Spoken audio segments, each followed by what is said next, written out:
కర్కాటక రాశి వారికి జూలై 17వ తేదీ నుంచి రవి రాశిలోకి వస్తాడు. దానికంటే ముందు జూన్ 16వ తేదీకి మీకు మిథునంలో ఉంటాడు 12వ స్థానంలో. అయితే ఈ గురు రవుల యొక్క కలయిక ఒక రకంగా మంచిదే, కానీ ఇక్కడ మౌఢ్యం కూడా ఏర్పడుతుంది. జీవాత్మ సంయోగము అంటూ ఉంటారు.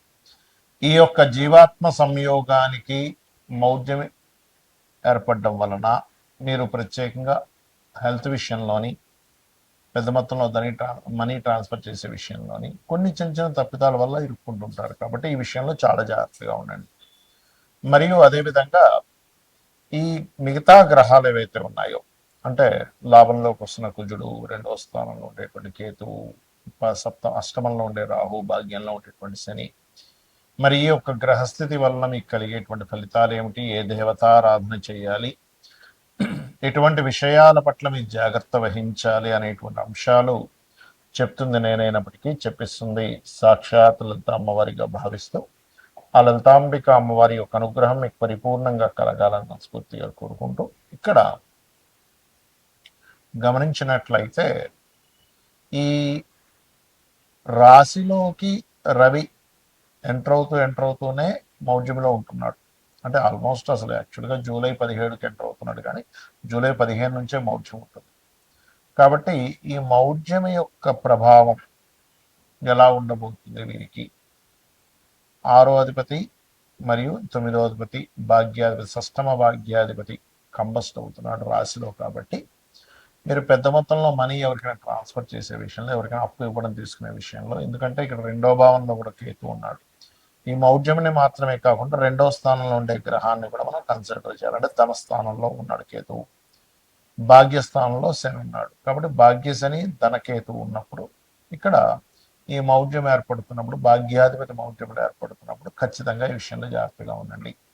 ఉద్యోగ విషయాల్లో దూర ప్రాంతాలకు వెళ్ళడం ద్వారా అనుకూలత ఏర్పడుతుంది. మరియు అదే విధంగా గమనించినట్లయితే ఇక్కడ వీటితో పాటు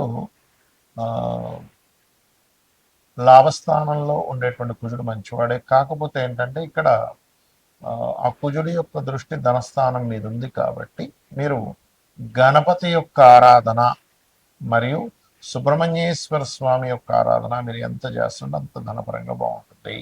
ఈ మౌఢ్యమి సమయంలో అసలు ఎలాంటి పనులు చేయాలి, అలాంటి పనులు చేయకూడదు చాలా మంది అడుగుతున్నారు. వివాహాలు, నిశ్చితార్థాలు, గృహ ప్రవేశాలు, గృహ ఆరంభాలు చెయ్యరు.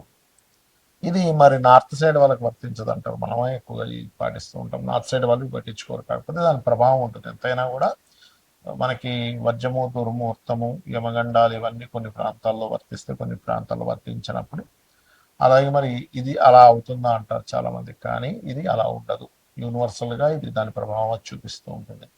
కాబట్టి నార్త్ వాళ్ళు కూడా ఇది పాటించాలి. వాళ్ళు పాటించట్లేదు కానీ పాటించాలి, అక్కడ నివసించే వాళ్ళు కూడా. ఎందుకంటే మనం చూడండి, ఇప్పుడు రాహుకాలం ఉంది, ఇక్కడ పాటిస్తున్నారు చాలా మంది తెలియదు. మీరు కనుక తమిళనాడులో కనుక నివాసం ఉన్నట్లయితే ఖచ్చితంగా రాహుకాలాన్ని అక్కడ పాటించాలి. ఇక్కడ ఉన్నప్పుడు వజ్రము, దుర్ముహూర్తము, అదేవిధంగా యమగండం పాటించాలి. కానీ ఈ మౌఢ్యమి సంబంధించినవి ప్రపంచం మొత్తం పాటించాలి. అయితే చాలామంది ఈ మౌఢ్యమికి కొన్ని తెలియని కొన్ని ఎలా అంటే రెగ్యులర్గా చేసేవి కూడా ఆపుతూ ఉంటారు. అంటే అలాగా ఉద్యోగం వచ్చింది, ఉద్యోగంలో జాయిన్ అవ్వాలి, మౌఢ్యమితో సంబంధం లేదు. అది మీ యొక్క జీవితానికి సంబంధించినటువంటి, మీ నిత్య జీవితంలో మీకు డబ్బులు రావాలంటే, కాబట్టి మౌఢ్యమితో సంబంధం లేదు, గుర్తుపెట్టుకోండి. అలాగే రెంటిల్లు మారుతున్నారు, పెద్దగా సంబంధమే ఉండదు మౌఢ్యంతో. కాకపోతే మౌఢ్యంలో అవాయిడ్ చేస్తే మంచిది, అంతేగాని పెద్ద దానివల్ల ఏదో వస్తుందని మాత్రం అనుకోకండి. అదేవిధంగా ఇంకొంతమంది కొన్ని మరమ్మతులు చేయించుకుంటూ ఉంటారు ఇంట్లో.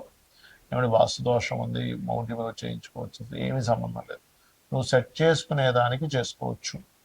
ఎలా అయితే ఔషధ సేవన విషయంలో ఫలానా నక్షత్రాల్లో మంచిదని చెప్తాడు, కానీ నీకు అత్యవసరం ఉన్నప్పుడు ఒక వ్యక్తికి ఎత్తు పొడి చేశాడు, బ్లడ్ వచ్చేస్తుంది, అమ్మో ఇప్పుడు మౌఢ్యం ఉందండి, ఈరోజు దుర్ముహూర్తం ఉంది, వర్జ్యం ఉంది, లేకపోతే యమగండం ఉంది, ఇప్పుడు హాస్పిటల్కి వెళ్ళకూడదంటే ఎలా?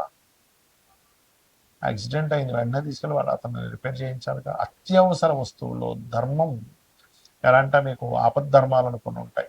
అలాంటి సందర్భంలో ఈ మౌఢ్యం సంబంధం లేదు.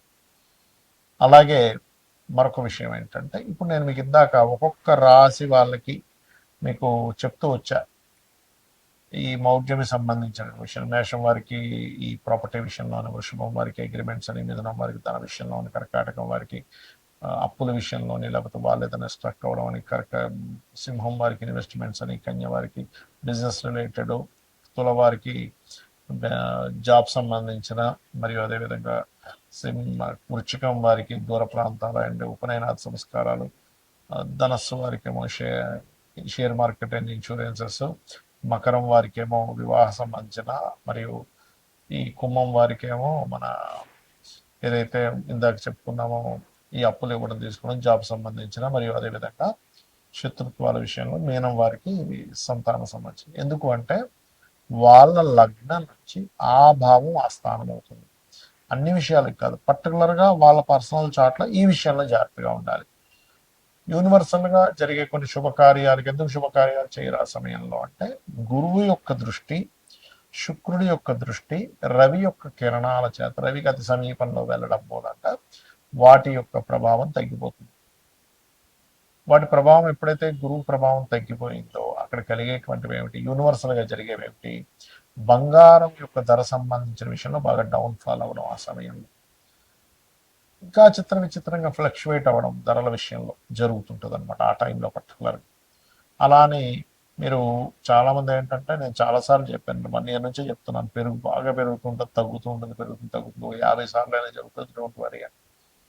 ఇక్కడ చాలామంది చేసే మిస్టేక్ ఏంటంటే, వాళ్ళ జన్మజాతకాలలో రవి గురువులు పాడైపోయి ఉంటే తెలియక వాళ్ళు బంగారంలో ఇన్వెస్ట్మెంట్ చేస్తున్నారు. దానివల్ల తెలియకుండా హైలో ఉన్నప్పుడు కొనడం, తగ్గినప్పుడు అమ్మడం జరుగుతుంది. కాబట్టి నేను చెప్పేది ఒకటే గుర్తుపెట్టుకోండి, ఈ బంగారం విషయంలో కూడా ఈ మౌఢ్యమే ఫ్లక్చువేషన్స్ని ఇస్తుంది, రవి గురువుని కంబస్ చేయడం వల్ల. అదేవిధంగా మరొక విషయం ఏంటంటే, ఇది జల సంబంధించిన విషయాలు, సునామీలు ప్రపంచవ్యాప్తంగా కొన్ని ఈ ఆరోగ్య సంబంధించిన విషయంలో కూడా దీని యొక్క ప్రభావం పెరగనుంది ఈ కంబస్ట్ వల్ల. కాబట్టి అందరూ కూడా కాచి చల్లార్చిన నీటిని తాగండి, మరియు కాస్త నీటి ప్రాంతాల దగ్గరగా ఉండే వాళ్ళు కాస్త దూరంగా ఉండండి. అదేవిధంగా ఇది ఒక రకంగా చెప్పాలంటే ఒక జీవాత్మ సంయోగం అంటూ ఉంటారు. ఎవరికైనా ఈ కాంబినేషన్ ఉన్నప్పుడు వాళ్ళకి ఇంట్యూషన్స్ కూడా బ్రహ్మాండంగా పనిచేస్తాయి చెప్పాలంటే. ఒక డిగ్నిఫైడ్ నేచర్లో కూడా వెళ్తూ ఉంటారు. కాకపోతే ఏంటంటే, మనకి యోగము అంటారు జ్యోతిష్ శాస్త్రంలో. మన జన్మజాతకంలో కానీ గోచారంలో కానీ 2 గ్రహాల కలయిక, లేదా ఒక గ్రహం ఒక రాశిలో ఉన్నప్పుడు యోగము, ఒక గ్రహం ఒక నక్షత్రంలో ఉన్నప్పుడు యోగము, గ్రహంతో కలిసి ఉన్నప్పుడు ఇంకొక యోగం, 2-3 గ్రహాలతో కలిస్తే మరొక యోగం. ఇలా యోగము ఏర్పడి గోచారంలో ఇచ్చే రిజల్ట్స్ చాలా బలంగా ఉంటాయి, గుర్తుపెట్టుకోండి. యోగం ఏర్పడకుండా ఇచ్చేటువంటి రిజల్ట్స్ వేరు, 2 గ్రహాలు కలిసినప్పుడు వేరు. కాబట్టి మీరు ఏం చేస్తారంటే, మీకు జన్మజాతకం తెలియదు, అసలు ఏం చేయాలో అర్థం కావట్లేదు, మీ డేట్ ఆఫ్ బర్త్ లేదు, అలాంటప్పుడు కూడా ఏం టెన్షన్ పడకుండా సూర్యనారాయణమూర్తి యొక్క ఆరాధన, లలితా సహస్రనామాలు, వీలైతే లలితా సహస్రనామాల్లో సూర్య భగవాను చూస్తూ ఓం భానుమండల మధ్యస్థ భైరవీ భగవాన్ నమః మంత్రం చేయండి, అన్ని విధాలు బాగుంటుంది.